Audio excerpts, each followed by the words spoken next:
da'i ila ridwani salawatullah wassalamuhu ala nabiyyina al-mustafa Muhammad ibn Abdillah wa ala alihi wa ashabihi wa man tabi'ahum bi ihsan ila yaumiddin, amma ba'd.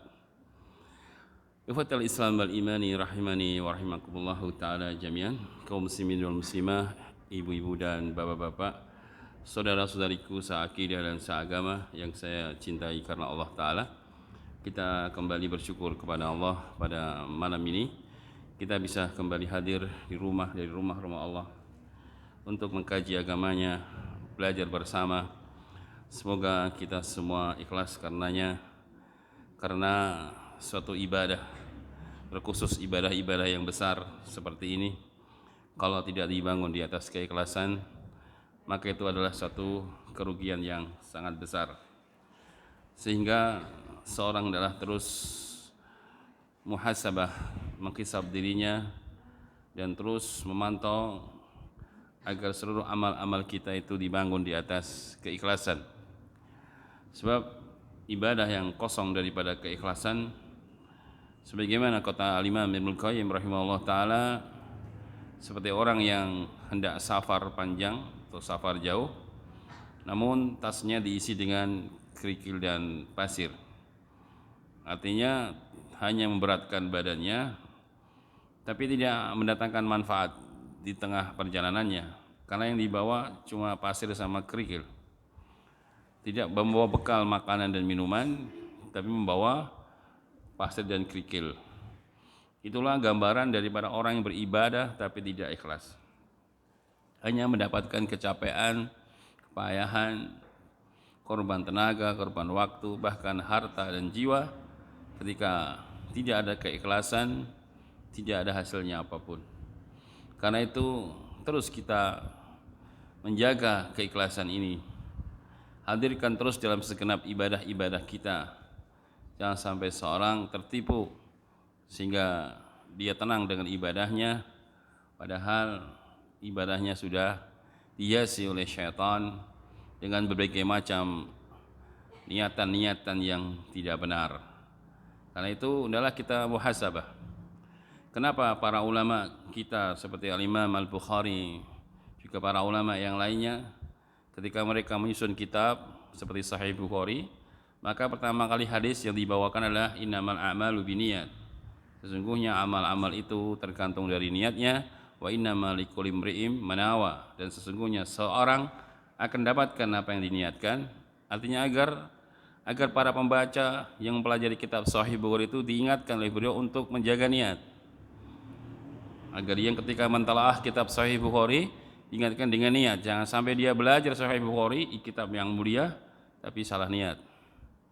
Karena itu Al-Imam Abdurrahman ibn Mahdi, seorang imam al-hadis, dia juga berkata, "Lau sanaftu kitaban la ja'altuha hadis Umar bin Khattab fal amalu biniyat fi kulli babin." Kata Abdurrahman ibn Mahdi, jikalau aku menyusun satu kitab, jikalau aku menulis satu karya tulis, maka aku akan jadikan tiap-tiap babnya itu hadis Umar bin Khattab, innamal a'malu binniyat, pada tiap-tiap babnya. Artinya misalkan dia sebelum masuk pembahasan kitab Toharah, sebelum membahas Toharah, kitab pertama kali hadis innamal a'malu binniyat. Selesai kitab Toharah, masuk kitab Solat misalkan, sebelum bahas kitab Solat, hadis Solat, innamal a'malu binniyat. Terus zakat juga demikian. Dan selanjutnya setiap bab-babnya diawali dengan hadis innamal a'malu binniyat, agar selalu orang itu menjaga dan memelihara niatnya agar jangan sampai salah niat. Keikhlasan adalah hal yang harus kita jaga terus, kita upayakan terus, jangan sampai kita tertipu oleh hal-hal yang salah. Ya, karena ini senjata syaitan yang paling kuat adalah memalingkan dari keikhlasan. Memalingkan manusia dari keikhlasan. Kalau udah nggak ikhlas, dibiarkan sama setan, karena setan ngerti nggak akan diterima ibadahnya. Maka setan merusak dari dua cara. Pertama, dirusak keikhlasannya. Kalau nggak bisa tetap dia ikhlas, dirusak dengan cara itibanya, agar amalnya dia tidak nyocoki sunnah. Nanti sama-sama rusak. Amal itu rusak karena dua, karena kurangnya keikhlasan atau karena tidak cocoknya dengan sunnah. Nah, setan masuk di dua pintu ini. Pertama, merusak agar manusia tidak ikhlas dulu. Kalau nggak bisa, tetap saja dia ikhlas, maka dirusak dengan amal yang dilakukan agar tidak mencontoh apa yang diajarkan Rasulullah SAW, berbuat kebidahan. Ini nanti sama juga. Sebab Rasulullah mengatakan, man amila amalan laisa alaihi amruna fawaraddun. Barang siapa yang beramal dengan satu amalan yang tidak kami perintahkan amal itu, maka amal itu tertolak, gak diterima oleh Allah Subhanahu wa ta'ala. Maka dua sinilah pintu-pintu syaitan akan masuk. Karena itu kita bentengi keikhlasan dengan terus menjaga hati, kita bentengi kebidahan dengan terus mengkaji, belajar agar kita ngerti sunnah, agar kita ngerti tuntunan, agar kita ngerti syariat, sehingga ibadah kita selalu dibangun di atas dalil, di atas ilmu, bukan di atas hawa nafsu kita. Ya, demikian sebagai mukadimah untuk mengingatkan kita semua agar terus menjaga keikhlasan dalam segenap amal kita, khususnya dalam belajar agama ini. Belajar Al-Quran itu amalan yang sangat besar, maka jangan sampai salah niat. Kita masuk pada tafsir surah Al-Alaq. Surah yang bermakna Al-Alaq ya, sudah, itu tentang masalah alaq itu segumpal darah ya.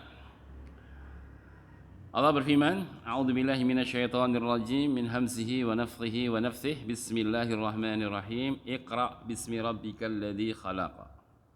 Khalaqal insana min 'alaq. Iqra wa rabbukal akram alladzi 'allama bil qalam 'allamal insana ma lam ya'lam. Sampai ayat 5 dulu. Allah mengawali dengan Iqra, perintah atau fi'il amr, kata kerja perintah. Kita tahu itu satu perintah karena di akhir hurufnya diharokati dengan sukun. Disukun. Iqra, fi'il amr, kata kerja perintah, bacalah. Bacalah bisa bermakna berilmulah, belajarlah. Untuk membaca. Membaca itu adalah sarana untuk mendapatkan ilmu. Ya, sarana untuk mendapatkan ilmu. Bismi rabbika, dengan nama Rabb kamu. Siapa Rabb kamu, wahai Muhammad? Alladzi khalaq, ialah zat yang mencipta. Sebutkan ketika Allah menyebutkan tentang sifat dirinya, di mana Allah punya sifat al-khalaq, mencipta, maha pencipta. Itulah syarat sah menjadi Tuhan. Jadi syarat wajib menjadi Tuhan itu apa? Mampu mencipta. Jadi kalau Tuhan yang dipertuhankan sekarang itu nggak bisa mencipta, itu Tuhan nggak sah, alias Tuhan palsu, atau bahasa yang lebih keren, Tuhan amatir ya. Atau Tuhan apa itu kalau yang bukan emas namanya apa Bu? Emas palsu namanya Pak? Imitasi. Tuhan imitasi. Karena tidak sah. Bagaimana mau jadi Tuhan nggak bisa mencipta? Ya. Syarat jadi Tuhan itu satu aja, mampu mencipta. Dan itu siapa yang cuma mampu? Cuma Allah ya. Makanya ketika Allah perintahkan untuk menyembah dirinya manusia, Allah sebutkan sifat dirinya yang mencipta. Ya ayyuhan nasu ubudu rabbakumul ladzi khalaqakum wal ladzina min qablikum la'allakum tattaqun alladzi ja'ala lakumul arda firasyan was samaa'a binaa'a wa anzala minas samaa'i ma'an fa akhraja bihi minats thamarati rizqan lakum wa la taj'alu lillahi andadan wa antum ta'lamun. Ya ayyuhan nas, wahai segenap manusia, sembahlah oleh kalian Rabb kalian. Ya. Terus Allah sebutkan, siapa yang Rabb kalian itu? Yang telah menciptakan kalian dan orang-orang sebelum kalian. Ini Allah sebutkan, pamerkan supaya ngerti yang kau sembah itu sang pencipta kalian dan orang-orang sebelum kalian, agar kalian menjadi hamba yang bertakwa. Dialah Allah yang menjadikan langit sebagai atap bagi kalian, bumi sebagai alas bagi kalian. Allah turunkan dari langit air hujan, tumbuhan buah-buahan keluar sebagai rezeki bagi kalian. Allah sebutkan dirinya, Allah yang menciptakan langit, bumi dan menurunkan rezeki. Setelah itu maka jangan kalian jadikan Allah tandingan-tandingan, sekutu-sekutu. Wa antum ta'lamun, sementara kalian sudah mengetahui. Ini Allah memamerkan kekuasaannya. Maka silakan kamu jadi Tuhan. Siapa yang mereka sembah selain Allah? Datangkan, apakah Tuhan kalian mampu mencipta? Itu aja.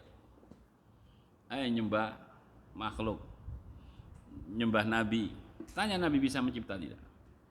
Tidak bisa, Nabi aja dicipta. Siapa yang nyembah malaikat? Orang-orang musyrikin nyembah malaikat. Malaikat juga makhluk yang dicipta. Apalagi zaman sekarang nyembah pohon, pohon disembah. Ada yang nyembah hewan, sapi. Ya maaf, di India itu ada menyembah kemaluan wanita. Kemaluan disembah. Solo nyembah kudel. Nyembah kudel. Kudelnya bisa kasih keselamatan. Jadi kalau saat Al-Muharram datangi kudel itu ya. Nanti saya ditangkap nggak Mas? Tangkap nanti. Iya. Ajib ya, hewan saja disembah. Ya. Apalagi kebu. Kebu itu kan lambang kebodohan kan. Kebu lo nggak bodoh lo ngalung koyo kebu ya, malah disembah. Aneh sekarang manusia ini. Mana logikanya? Akal sehatnya kemana? Makanya Bapak Ibu, kalau kita boleh bicara agak ekstrim, semua yang menyembah selain Allah itu bahasa ikhtinya bahlul gitu, bahlul. Bodoh ini nemen. Kalau bahasa yang agak keras itu. Walaupun orangnya pinter. Orang-orang Jepang itu, akal orang Indonesia masih jongkok, orang Jepang akalnya udah lari-lari kan. Orang Indonesia masih belum bisa bikin pit ontel, orang Jepang sudah bikin Honda ya kan? Bisa Honda ya? Honda namanya Honda, dulu terkenal Honda.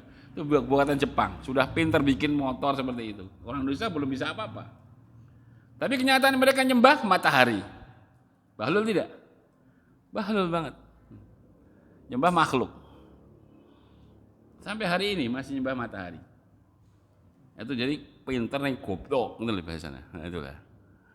Makanya orang berbuat kesalahan itu bahlul, nyembah kok makhluk, jeruk makan jeruk. Ya, sudah sama-sama makhluk disembah. Maka lihat Allah katakan, Dia itu yang mencipta. Khalaqal insana min 'alaq, yang menciptakan manusia dari segumpal darah. Iqra wa rabbukal aram, bacalah dan Tuhanmu yang Maha Pemurah. Alladzi 'allama bil qalam, yang telah mengajarkan ilmu dengan perantara qalam, pena. 'Allamal insana ma lam ya'lam, yang telah mengajari manusia apa yang dia tidak tahu.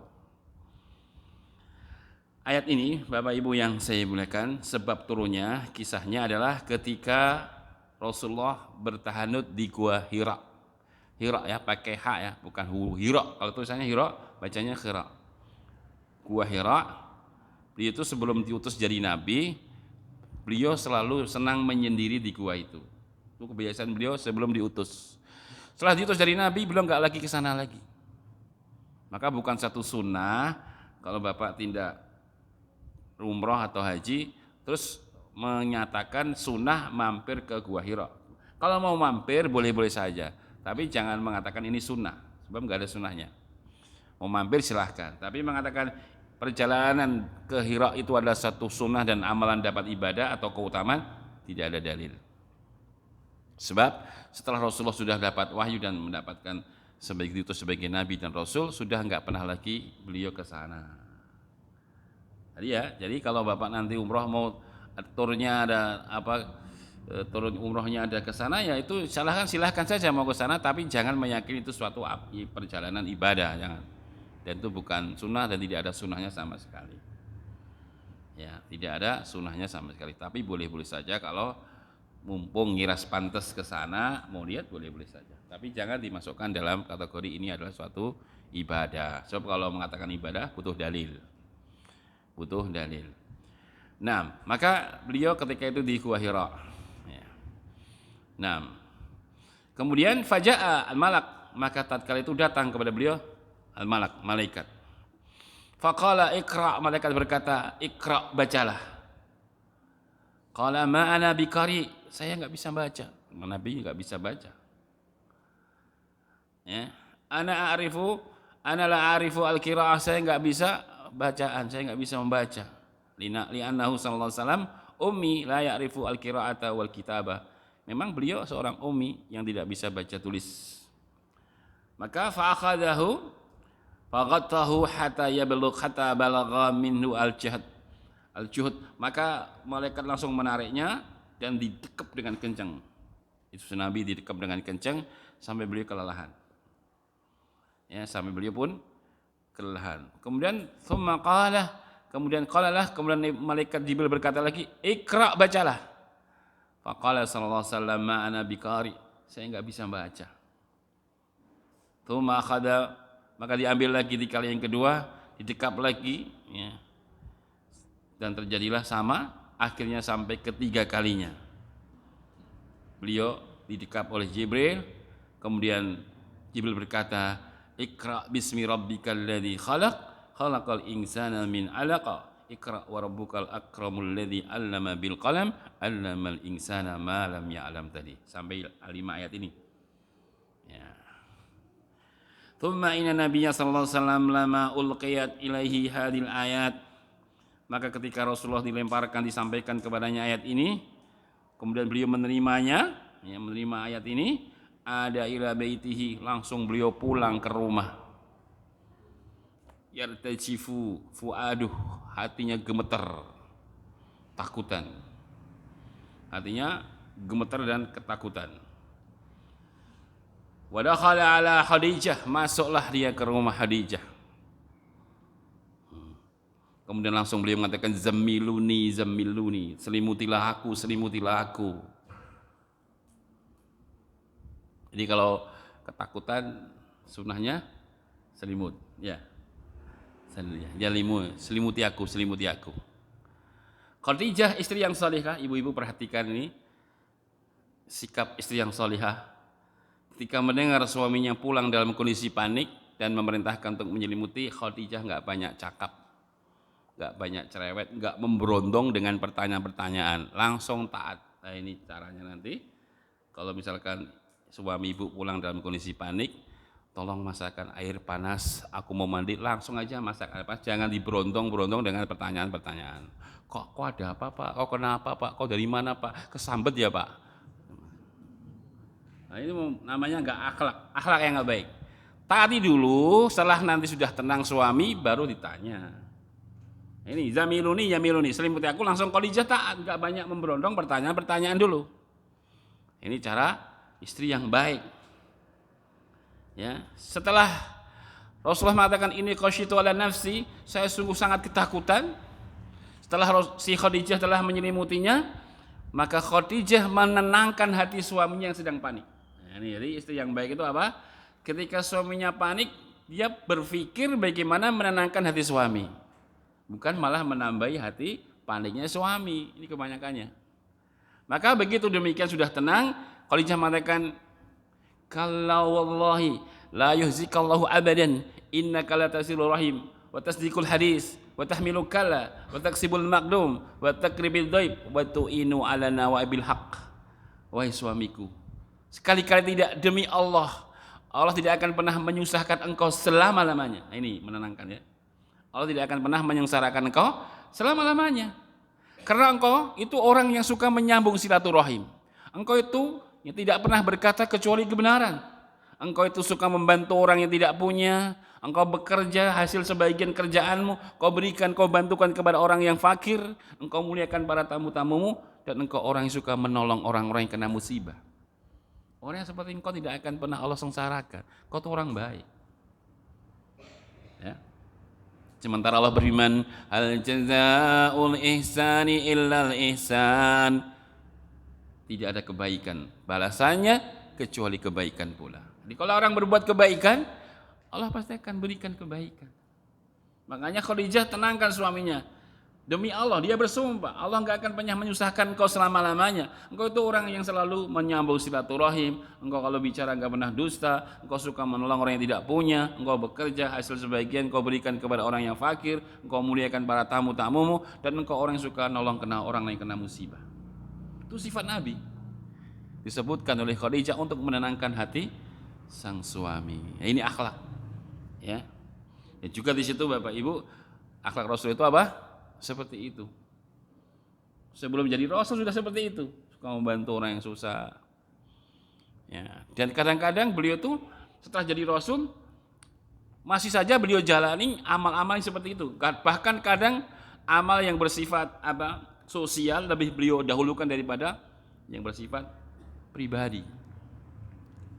Sampai beliau menyebutkan dalam riwayat Ibnu Majah, ya, la amshi ma akhi fi hajatin ahabu ilayya min an a'takifa fi hadzal masjid syahra. Sungguh aku berjalan, ya, bersama saudaraku untuk membantu kebutuhannya dan hajahnya, itu lebih aku cintai daripada aku itikaf di Masjid Nabawi, di masjidku selama 1 bulan. Coba bayangkan, sholat di Masjid Nabawi itu 1 kali sholat seperti 1000 rakaat. Iktikaf di sana 1 bulan, kira-kira berapa pahalanya?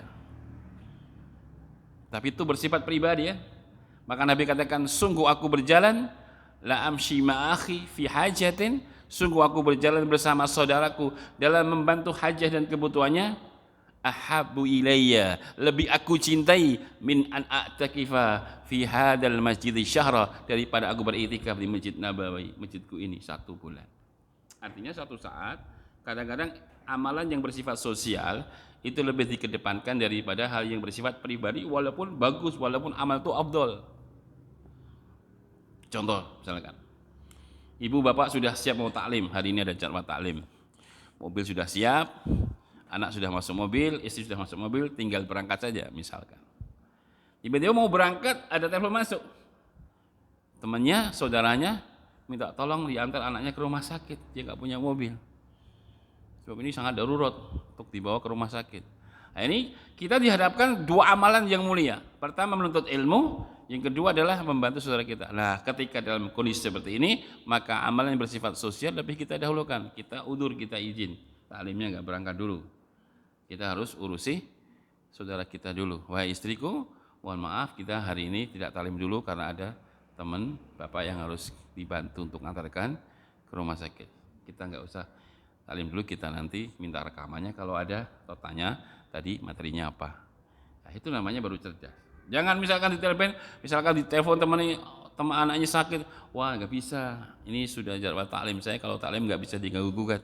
Nah, ini namanya kurang cerdas dalam fikih. Mana skala prioritas yang harus didahulukan dari amal-amal yang dikedepankan, mana yang harus diakhirkan. Ya, ketika dalam kondisi seperti itu, sosial lebih kita kedepankan. Nabi tadi mengatakan apa? Sungguh aku berjalan mengiringi saudaraku untuk membantu kebutuhannya, ini lebih aku cintai daripada aku itikaf di Masjid Nabawi selama 1 bulan. Karenanya suatu saat ketika kita menghadapi amalan yang demikian, maka adalah amalan bersifat umum, sosial, itu lebih dikedepankan. Karena itu ketika datang kepada Nabi SAW seorang sahabat dan berkata, ya Rasulullah, ayyul a'mali ahabu ilallah, wa Rasulullah, amal apa yang paling Allah cintai? Nabi mengatakan, sururun tudkhiluhu ala qalbin muslim. Amalan yang paling dicintai oleh Allah adalah rasa bahagia yang kau meletakkan di hati saudaramu. Artinya membuat orang lain bahagia, menolong segala urusannya, maka itu adalah membuat orang lain bahagia. Itu amalan yang sangat dicintai oleh Allah Subhanahu wa ta'ala. Bukan berarti haji enggak dicintai, ya dicintai, cuma dalam kondisi-kondisi tertentu. Kadang amal yang bersifat sosial itu lebih kita harus kedepankan. Ini namanya fikih yang baik. Fikih yang baik. Nah, contohnya sudah jelas ya. Di situ bagaimana Khadijah menyebutkan sifat dan karakter suaminya. Dzakarat min sifati sallallahu alaihi wasallam, maka Khadijah menyebutkan sifat-sifat Nabi, wa dzalika anna Allah azza wa jalla yuqabilu al-ihsan bil ihsan. Karena Khadijah tahu bahwa Allah itu membalas kebaikan dengan kebaikan. Jadi enggak mungkin orang yang berbuat kebaikan begitu kok Allah akan susahkan, enggak mungkin. Allah berfirman, hal jazaa'ul ihsan ilal ihsan.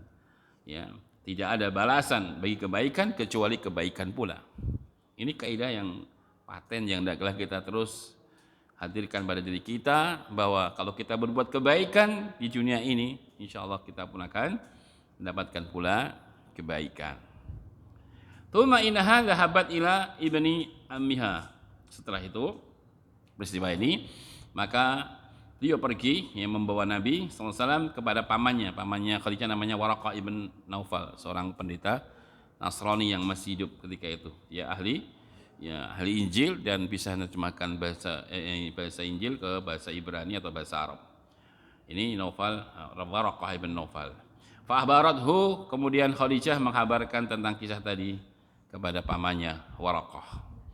Kemudian setelah itu Waraqah berkata kepada Khadijah dan kepada Nabi, hada huwa namus, itu adalah wahyu. Jadi Iqra bismi rabbikal ladzi, ceritakan itu adalah namus, adalah wahyu. Alladzi kana yanzilu ala Musa, yang pernah juga turun hal itu kepada Nabi Musa alaihissalam. Ya laitani fiha jaz'an, duai kiranya aku masih muda. Ini berandai-andai ini Maraqah. Laitani akunu hayyan yukhrijuka qaumuk, duhai kiranya aku masih hidup ketika kau diusir oleh kaummu. Ya, qala Nabi mengatakan amukhrijihum, apakah aku akan diusir oleh mereka? Ya Waraqah. Qala na'am, ya. Ini Waraqah baca Injil ya. Tahu. Kata Waraqah, iya. Lam ya'ti rajulun qad bimithli ma ji'ta bih illa udiya. Ya, maka tidaklah seorang pun yang dia membawa seperti apa yang kau bawa, kecuali pasti kau akan ditolak dan diusir. Ya, maka tadi andai kata aku masih hidup, beliau katakan aku akan menolongmu dengan sebenar-benarnya pertolongan. Falam yashub Waraqah ibn Nawfal, tapi sebentar tatkala itu, setelah itu peristiwa itu tak lama kemudian Waraqah meninggal. Jadi tidak bisa menyaksikan Rasulullah diusir oleh kaumnya, dan betul kan Rasulullah akhirnya diusir oleh kaumnya, akhirnya beliau hijrah ke Madinah itu. Ya, nah ini kurang lebih kisah ayat tadi seperti itu. Kalau Bapak Ibu buka, silakan buka di kitab Wahyu, di awal kitab Wahyu di kitab Sahih Bukhari. Nanti akan ketemu cerita ini. Kalau yang enggak punya Arabnya bisa terjemahnya, nanti ada dibuka di kitab Wahyu. Nah, itu nanti akan ada kisah yang seperti saya sampaikan di sini. Ya. Makna ayat, kita langsung pada makna ayat dari 5 ayat tadi. Allah Subhanahu wa taala berfirman, Iqra bismi rabbikal ladzi khalaq. Fihi, pada ayat ini, al-amru bil qiraah, perintah untuk membaca. Wal qiraah qad takunu lil mafudin fi sadri wa qad takunu li maktubin bil qalam. Yang namanya membaca itu maksudnya bisa membaca dalam hati, yang dihafalkan di dalam hati. Jadi hafalan itu termasuk bacaan. Nabi kan enggak bisa baca, tapi Nabi membaca itu dalam hatinya, artinya dihafalkan dalam dadanya. Ya, jadi menghafal, atau yaitu takunu maktub, atau tertulis di dalam dengan pena, dengan catatan-catatan. Nah, jadi belajar itu begitu, dengan pena, atau dia mampu menghafal ilmu yang datang kepadanya. Ya, ilmu yang datang kepadanya. Kalau para ulama dahulu dihafalkan dan dicatat. Ya. Al-Imam Bukhari itu hafal semua hadis beliau, tapi beliau juga bukukan, karena mungkin beliau tahu ya, nanti orang yang akan datang setelahnya hafalannya lemot-lemot. Beliau catat ya, beliau hafal 200.000 hadis yang dhaif. Yang dhaif saja dihafal, yang sahih 100.000 ya, beliau hafal 100.000 hadis yang sahih dan 200.000 yang dhaif. Gurunya beliau Imam Ahmad hafal 1 juta hadis, itu lengkap dengan sanad-sanadnya Pak, dengan nama-nama rawi-rawinya, bukan cuma hadisnya. Hadatsana fulan ahbarana alan qala hadatsana an fulan bin fulan ahbarana alan bin al, terus sampai qala Rasulullah sallallahu alaihi wasallam. Waktu saya mondok di Makassar itu setiap hari store ini 2 hadis Sahih Bukhari sama Sahih Muslim, kepala saya cenut gitu Pak. Awal kali masuk harus menghafal hadatsana gitu. Kepala saya itu seminggu lalu senang, berat sekali. Nah, begitu sudah 1 bulan ke atas sudah biasa. Menghafalkan kali sambil makan bakso bisa. Bukan karena cerdas, karena biasa. Jadi otak itu kayak pisau. Kalau sering dipakai pisau itu malah tajam. Kalau pisau nggak dipakai ketul nayang ya. Nah, hafalan itu begini. Kalau Bapak sering menghafal, lama-lama terlatih. Ya Mas ya, yang hafal. Kalau jarang menghafal, sulit. Ya, kalau jarang dipakai, sulit juga. Butuh riyadhah, butuh latihan. Sebenarnya kita potensinya nggak terlalu jauh ya. Ya. Saya yakin Bapak Ibu hafal Indonesia Raya mboten? Nah, lapor ke Pak Jokowi itu hafal Indonesia Raya. Hafal kan panjang itu ya, cukup panjang ya, bisa hafal saja. Masa surah-surah pendek sama nggak hafal gitu ya? Kan bisa dia, cuma kita kadang males saja. Tapi kalau kita paksa-paksa, lama-lama nanti biasa. Ya. Lama-lama biasa. Sebenarnya itu aja kuncinya, hanya tekun atau tidak kalau menghafal. Memang Allah ada orang yang dikasih cepat hafal, sulit lupa. Ada ya? Ada orang tipenya cepat hafal, sulit lupa. Tapi lupa itu angel. Ada yang cepat hafal, cepat lupa. cepat hafal tapi juga cepat lupa. Ada yang sulit hafal, cepat lupa. Sudah sulit hafal, cepat lupa. Ini mungkin kita ya, ngapal lagi angel, lupane cepet ya. Lupane angel itu lumayan ya. Ngapal lagi angel, lupane cepet loh. Wah, repot. Ya. Alhamdulillah Bapak Ibu yang saya muliakan, agama todal itu enggak harus kita hafal. Yang penting kita dengar itu cukup. Bapak mendengar hadis disampaikan oleh orang terpercaya, ayat disampaikan orang terpercaya, dengan beramal dengan apa yang Bapak dengar, walaupun enggak hafal, cukup itu beramal dengan ilmu. Kalau harus semua hafal, wah berat. Makanya kenapa kita disuruh ngaji Bapak Ibu? Supaya kita sering mendengar ilmu. Kalau mendengar ilmu, kita jadi beramal dengan ilmu. Lah, kalau beramal dengan ilmu, nanti nilainya sudah beda dengan dahulu. Yang pernah saya kasih contoh ya. Mungkin dulu Bapak Ibu kalau masuk masjid kan sholat 2 rakaat. Tapi itu kan hanya lihat orang-orang ya. Orang kalau masuk masjid kok sholat, ikut-ikut saja dia sholat. Sampai hari ini dia sholat, kalau masuk masjid sholat 2 rakaat. Ya, suatu saat karena kita ngaji, langsung ketemu hadis yang disampaikan oleh Ustadz tentang hadis itu. Ya, tentang hadis Sahih Bukhari dari hadis ya. Kata dari Ibn Di'amah, "Idza dakhala ahadukum al-masjidah falam yajlis hatta yusalli rak'atain." Nabi kita bersabda, apabila salah seorang di antara kalian masuk masjid, falam yajlis, jangan sekali-kali duduk hatta yusalli rak'atain, sampai dia salat 2 rakaat. Oh, ini tuh hadis selama ini tak amalno. Nah, setelah itu kan dengan ngamalkan lagi. Nah, amal yang ini yang setelah mendengar ilmu nilainya nggak bisa sama dengan yang dahulu. Dahulu taklid, ikut-ikut saja. Sekarang sudah dengar langsung hadisnya, diriwayatkan Bukhari, mantap kekuatan keaspasaannya. Dia beramal dengan yang didengar. Amal setelah ini nilai pahalanya nggak bisa disamakan dengan yang dahulu. Itulah pentingnya kenapa kita ngaji. Walaupun jiping ya ngerungokno, sudah lumayan manfaatnya. Ya. Oh ya, saya pernah dengar hadis ini maknanya beginilah. Itu cukup menjadi hujah kita beramal dengan ilmu, tidak harus hafal. Nah, adapun kalau penyelingan hafal itu tentu tambahan lagi karena mungkin punya kepentingan untuk mengajar, itu penting ya. Sebab kalau seorang ustadz atau guru ya dia harus berusaha menghafal. Kalau nggak hafal nanti argumennya kurang mantap. Oh, Bu, ngeten iki syirik lho, Bu. Sopo ngomong syirik? Ngomongin guruku, dalil apa? Ya ngomongin guru tak tekok guruku sik, Bu. Wah, ra mantep dalile. Tak tekok di guruku sik ya. Hafal ini Allah berfirman demikian, Nabi berkata demikian, sebutkan hafalannya. Oh, baru mantep nerima ya. Kok sik aku ya ora hafal kok sing hafal guruku, Bu. Tak tekok sik ya. Wah, besok dalilmu lemah le. Lemah doif gitu ya. Nah, kalau kita hafal mantep. Nah, makanya kalau dia seorang yang punya kompeten, dia seorang ustadz atau yang punya ingin mengajarkan, ingin mendakwahkan yang lain, dia harus harus betul dia menghafal, murojaah, mutolaah. Murojaah itu membaca ulang, mutolaah sambil nulis-nulis, melihat-lihat, kemudian mumarosah, nulis mana yang perlu ditulis, mana yang kasih garis bawah, mana yang perlu dikasih hal yang penting, ayat ini bagaimana, stresnya di mana, kekuatan dalilnya di mana. Ini seorang ustadz ya harus mau begitu.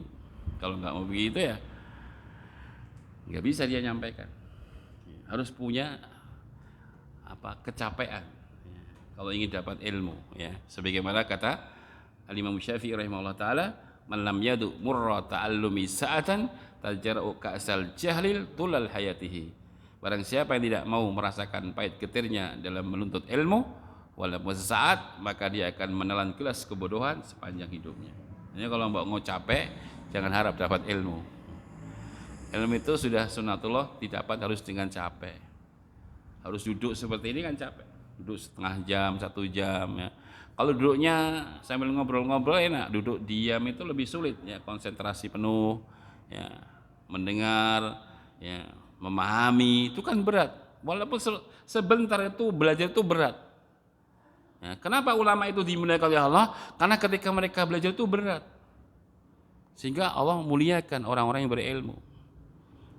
Contoh saja misalkan ada acara kerja bakti di masjid jam 8 sampai jam 12. Oh, itu mungkin masih semangat terus itu, apalagi makanannya banyak ya. Makanannya banyak, minumannya banyak, semangatnya istiqomah lah sampai menjelang duhur. Tapi kalau taklim 1 jam saja untuk kuat istiqomah itu sulit. Maka awal-awal masih melek, setengah jam teklu, boyoke pegel. Wih ngawasi jam ae randang entek-entek. Ustaz ngawasi jam ora arang bubar-bubar lu. Itu wis remuk. Kalau ngaji begitu, Bu. Ya, iya kan? Karena setonnya itu ya wis ngaji setengah jam ngantuke seperempat jam. Ini seperempat jam ngalamun. Nah, sisanya ngomong dewe wis ra mudeng sudah. Ya, itu kalau ngaji begitu ya. Makanya kalau panjenengan ngaji itu Allah muliakan, bener. Tenang saja mulia, sebab untuk mendapatkannya ya saya katakan walaupun setengah jam saja kok kayak lama sekali. Nah, kalau jenengan tidak merasa lama, itu maaf jenengan insya Allah termasuk orang yang diberikan kelezatan dalam beribadah kepada Allah. Jadi yang namanya ledat itu merasakan suatu amalan nggak kerasa itu namanya jenengan merasakan kelezatan ilmu. Saya cerita sama Syekh Albani ya. Syekh Albani itu sudah sepuh sekali, 90 tahun. Beliau dilarang oleh dokter untuk banyak membaca karena matanya sudah. Maka beliau itu kalau meneliti hadis ya, kadang-kadang butuh nawarawi tertentu atau neliti tertentu, dia harus maktabah, dia punya maktabah pustakaan itu kadang harus naik ke atas, harus pakai tangga harus ngambil buku yang di sana gitu. Ya, 90 tahun naik tangga, ya buka di situ kadang dia enggak cara buka di tangga, masih di tangga. Enggak turun di tangga sampai berjam-jam enggak terasa. Sampai 1 jam enggak terasa di situ. Karena tenggelam dengan ilmu. Jadi itu kalau sudah jenengan ngaji kok ora krasa, ngerti-ngerti kok insya Allah jenengan termasuk orang yang bisa merasakan lezatnya ilmu. Tapi kalau baru 5 menit rusak, molet sono molet sini, gunung ngawasi jam kok mubeng para atau jame. Itu tanda-tanda jenengan gak beres ini. Ya kayak anak-anak kecil itu. Ayo makan dulu. Baru saja main kok. Baru sejak pagi sudah main katanya baru karena asik dengan mainannya ya. Anak kecil itu anak-anak kita kalau main jam 7, jam 11 dipanggil ibunya. Enak makan dulu. Bu, ntar baru saja. Jam 7 sampai 11, berapa jam? Karena dia tenggelam dengan mainan sama. Kalau kita ibadah seperti itu, lah itu panjenengan insya Allah sudah merasakan nikmatnya ilmu. Nah, ini yang kita harus cari. Bagaimana kita ngaji itu tak terasa. Ya, karena apa? Tenggelam dengan ilmu. Walaupun itu memang berkaitan dengan gurunya ya Bu ya. Kadang-kadang gurunya terlalu khusyuk juga. Gurunya membaca terus, bacanya alun, lembut tambah turu. Turu kan ada tipe ustaz itu kalau ngajar membaca buku terus ngerti dia baca enggak betul itu. Padahal sama yang dengar sudah gitu ya baca. Ya makanya bagaimana kita tidak usah tegang-tegang ngaji itu ya kasih juga guyon ya namanya garam ya, garam dalam masakan ya. Kalau masakan kurang garam pripun Bu? Hambar ya. Kalau kakean garam yang guyu terus remuk ya. Ada saya disuruh Ustaz ngisi pengajian tempat saya mau. Di mana? Sana Karanganyar, tapi syaratnya harus lucu Ustaz. Nyewa kirun kono apa? Nyewa kirun sing mubalek lucu ya. Ayo pengajian golek lucu-lucu itu ya bukan tempatnya. Pengajian ya sungguh-sungguh kalau perlu kadang-kadang sendaguro juga boleh-boleh saja ya. Tapi jangan pengajian dari awal sampai akhir tertawa terus. Ini pulang dari ilmu enggak ada khusyatullah, enggak ada rasa takut kepada Allah dan itu bukan maksud tujuan kita menuntut ilmu ya. Jelas ya, yang pertama tadi faidahnya adalah dengan kata iqra berarti kita wajib untuk membaca, belajar, menuntut ilmu karena ayat ini yang memerintahkan bahwa fa fi hadhihi ayah dalilun ala anna syari'ata ta'muru bi ta'allum ya. Maka di sini menunjukkan dalil bahwa syariat itu memerintahkan kita untuk ta'allum belajar ya.